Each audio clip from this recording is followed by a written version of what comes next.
Good morning po mga ma'am sir. Nandito tayo sa bayan ng Umingan, Pangasinan. Along National Road ang ating titignan. Dito papuntang Isabela, tsaka Bea, Teplex, Carmen.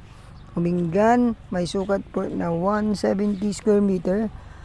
Titled property po yung property na to.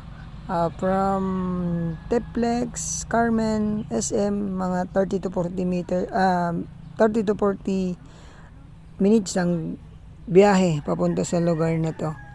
Tapos from Manila yon 2 hours and 40 minutes, mas less pa, depende po sa takbo. Ito po yung property.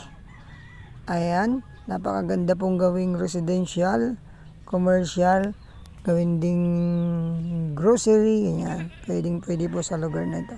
Diyan po umpisa yung lupa natin, diyan sa poste na yan. So, estimated frontage natin nasa 15 meters more or less yung frontage natin hanggang sa may poste na rin.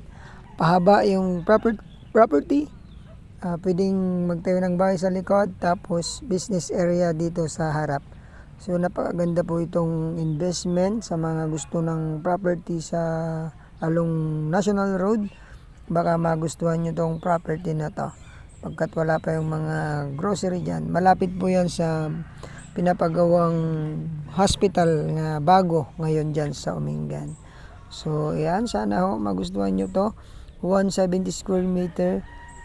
Ang price ni seller 700k. Yan. Thank you. God bless.